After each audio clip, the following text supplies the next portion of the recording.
This read aloud will help you answer questions for activity page 9.1. Nicholas Copernicus and the heliocentric view.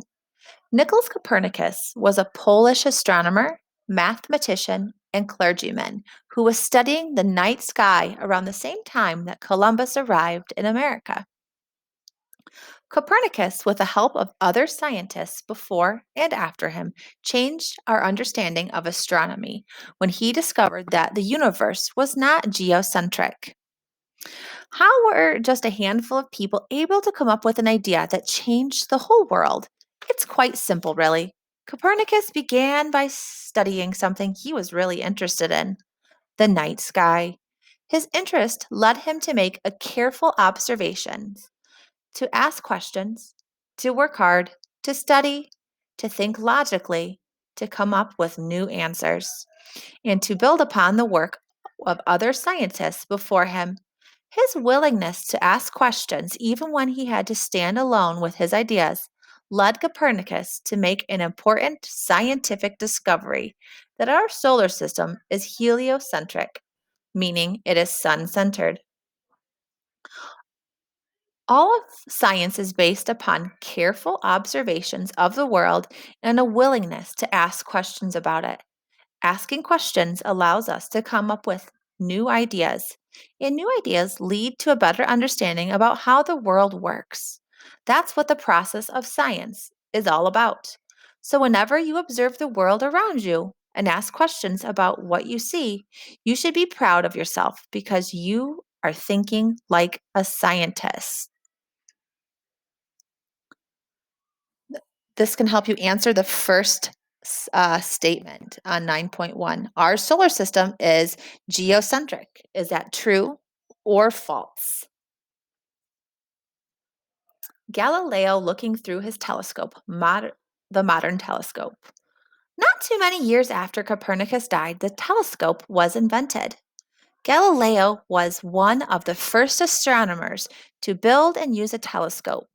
Very soon, many astronomers began using telescopes to take a closer look at the stars. This gave them new information, and so astronomers were able to learn even more about the universe and gather more evidence that supported Copernicus' heliocentric theory.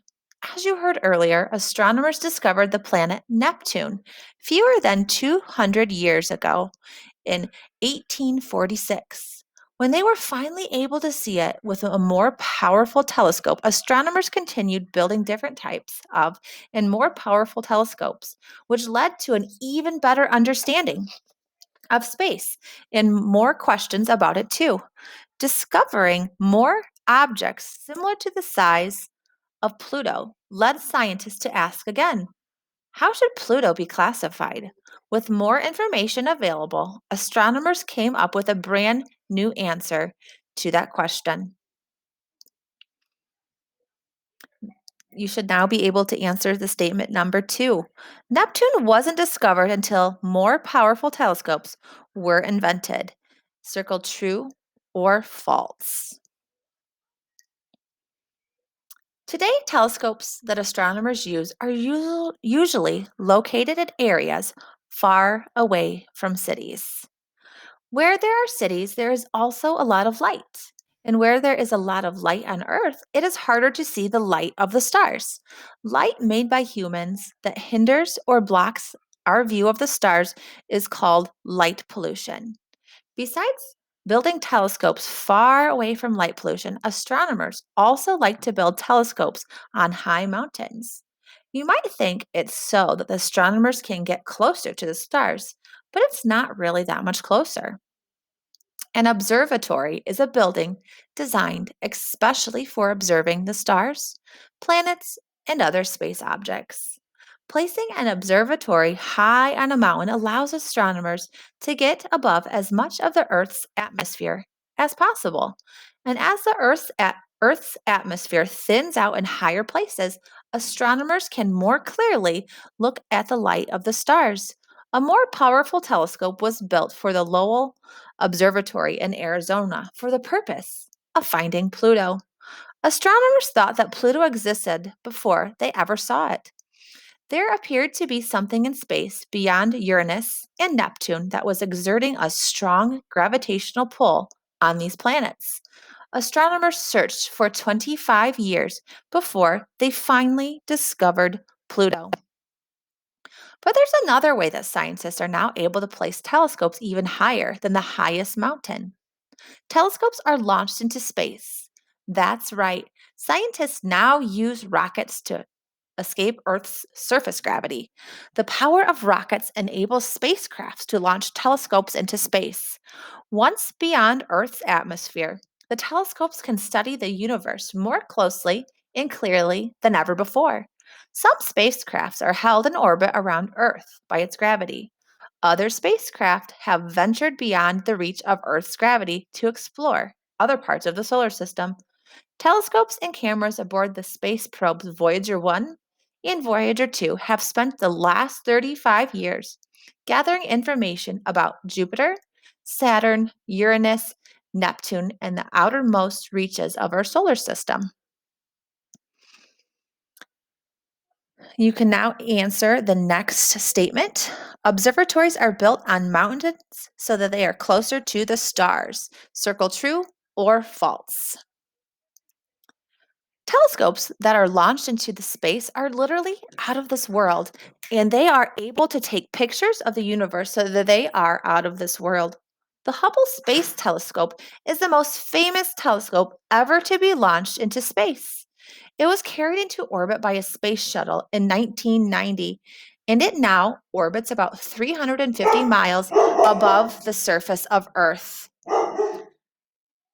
Because there's very little pollution in orbit, and because Earth's atmosphere does not get in the way and causes distortion, this powerful telescope helps scientists see deeper into the universe than ever before. The Hubble Space Telescope has provided scientists with new information and fantastic pictures about our own solar system, distant stars, faraway galaxies, and other celestial bodies and occurrences. New discoveries in space, such as the telescope, always lead to new questions. For most of human history, many of the questions and theories people had about space come from simply gazing up at the night sky. People could look up at the moon and the planets and the stars, but these celestial bodies were completely beyond reach. Once humans invented a way to fly in airplanes, which was only a little more than 100 years ago, the question soon becomes, can we fly beyond Earth's atmosphere, all of the way to space? You can now answer the next statement on activity page 9.1. The Hubble Space Telescope orbits the solar system. Circle true or false. The exciting answer to that question was a loud yes. In 1957, a group of countries, then called the Soviet Union, which included Russia, sent the first satellite made by humans into space. The satellite was called Sputnik 1, and it was an aluminum sphere that was only about the size of a beach ball. This small artificial satellite began a whole new revolution in space exploration. Can you guess what scientists' next question was? It was this: if we can send a satellite into space, can we also send a living being into space? A month later, Russia sent a dog named Laika into space.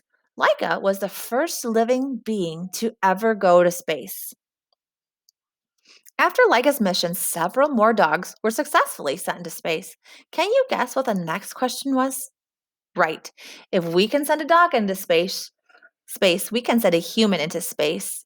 In 1961, the Soviets again answered this question with a resounding, enthusiastic yes.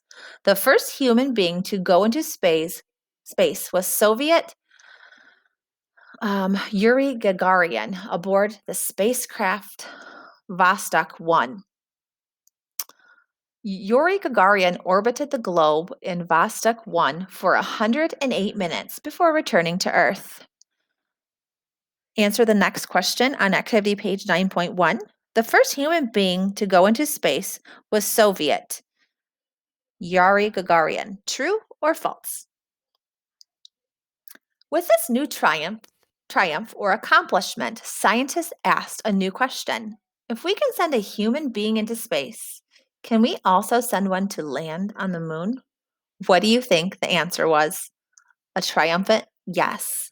In 1969, the United States sent 3 astronauts into space: Neil Armstrong, Michael Collins, and Buzz Aldrin.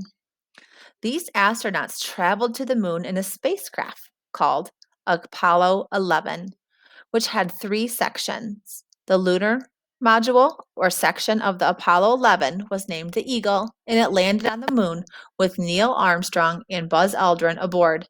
Meanwhile, astronaut Michael Collins orbited the moon in Apollo 11 command module, which is called the Columbia. A third service module provided power, oxygen, and water.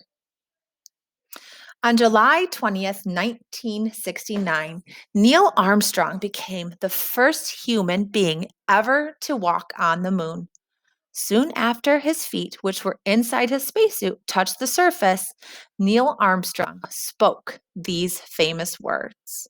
That's one step for man, one giant leap for mankind. There's some debate as to the actual words of this history-making quote. Armstrong says that he did say that word, a man, but since the transition was not completely clear, it was perceived and believed by most that he did not say a man, but instead that's one small step for man. Recently, some experts who analyzed the recording of his famous quote and his speech patterns found evidence to support that he did say a before man. In a biography written about Armstrong, he is quoted as saying, "I think that reasonable people will realize I didn't intentionally make an inane statement that is certainly intended because that's the only way the statement makes any sense." Soon after Armstrong said these famous words, Buzz Aldrin joined him to walk on the surface, where they bounced and hopped to get around because the moon's low gravity. The astronauts had to plan their movements 6 or 7 steps ahead because movement on the moon is different from on Earth. They also discovered that the fine moon soil was quite slippery. Together, Armstrong and Aldrin collected about 48 pounds of moon rocks and brought them back to Earth to be studied. They took many photographs and performed experiments to learn about the moon. You can now answer the next question on activity page 9.1. Astronaut Buzz Aldrin was the first man to walk on the moon. Is that true or false? Neil Armstrong and Buzz Aldrin rejoined pilot Michael Collins aboard Apollo 11's Columbia, where they lived while in space, and they all returned safely to Earth. Thanks to Earth's gravity, the Columbia came back through the Earth's atmosphere and splashed down into the Pacific Ocean. There are lots of pictures of the Columbia in magazines and on the internet. And someday, if you ever visit Washington, D.C., you can see the Columbia at the Smithsonian Air and Space Museum. In the past, spacecraft like the Apollo 11 were only able to fly into space and back one time. They were not reusable, but with advances in technology, reusable spacecraft have been developed. Reusing the space shuttles have saved time, money, and valuable resources. You may now answer that last true or false question on activity page 9.1. The Apollo 11 space capsule was not a reusable spacecraft. True or false? As scientists continue to explore space in the future, we will continue to better understand both space and the universe. And as we continue to learn more, you can be sure that there will be many new questions that will be asked. Maybe you'll be asking and even answering some of them.